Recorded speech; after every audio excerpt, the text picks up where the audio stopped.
Local defense attorney Randy Reep joining us this morning. Randy, I know that you have been with us since the very beginning with this analysis. First, I wanted to just ask you also your reaction. I mean, I'll tell you, growing up in this city, I have seen Corrine Brown, interviewed her, seen her many times give speeches, and watching her walk out of the courtroom and that look on her face, it's as if she had just been, you know, knocked up beside the head and like, what just happened to me?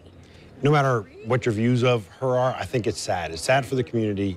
There is a legacy there of really great work that is going to be forever tarnished, and it's a 70-year-old woman being convicted 18 times of felonies. It's sad. It's interesting, too, because the irony, of course, is that she has for many years, you know, talked about the fact that she helped secure the funding to build the federal courthouse where she was sitting now for almost 2 weeks waiting for, you know, a decision.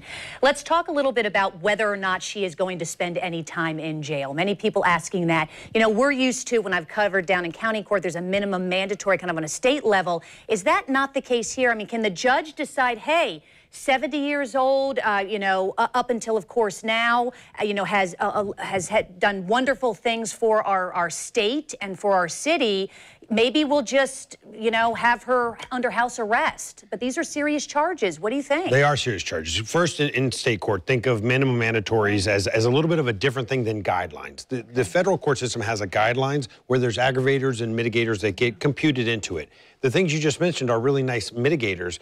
Some argue it's an aggravator. Hey, not only, yeah, you're a congressman, did great things, you're held to a higher standard. The defense is going to certainly frame it the way that you were. In a sentencing hearing, the government will be framing it in a way that, hey, if we don't hold her accountable, what are we saying to other people that we convict? I think it's very likely that she gets some prison time out of this. I think she's going to be around a 5-year score, and there could be some deviations downward, but I think it's going to be some prison time. Okay, so we heard her attorney, James Smith, in fact, yesterday, you know, referring to this as kind of the first quarter of a football game. You know, this is just the beginning. He was mentioning, in fact, the McDonald's, you know, the former governor of Virginia, that conviction was overturned. Yes. We saw Kelly Mathis as an example, his conviction overturned on racketeering charges, a local attorney. What's the chances here, based on what you saw during trial, that maybe could be a reason for, you know, at least a new trial, and if not, maybe all the way up to Fifth Circuit Court of Appeals and throwing out a conviction?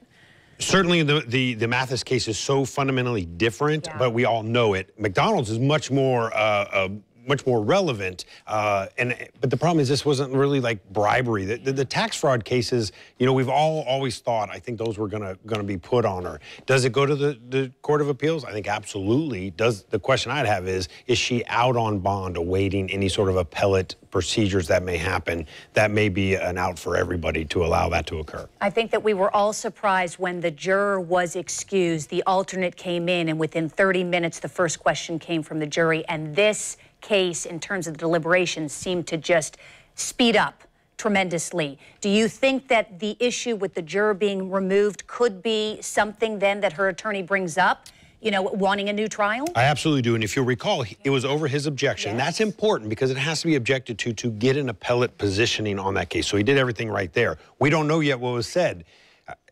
I'm going to believe with Judge Corrigan that whatever that juror was removed for was probably something very significant. That is a very significant move. But that will be absolutely fertile ground for some appellate work. Randy, thank you very much. Do appreciate your analysis, as we have for the last 2.5 weeks. So for a full breakdown of the charges Corrine Brown was found guilty of course, you can head to our website. You can also find statements from the Justice Department, the uncut video of the former Congresswoman's attorney speaking yesterday afternoon after the verdict. Go to newsforjax.com/trial.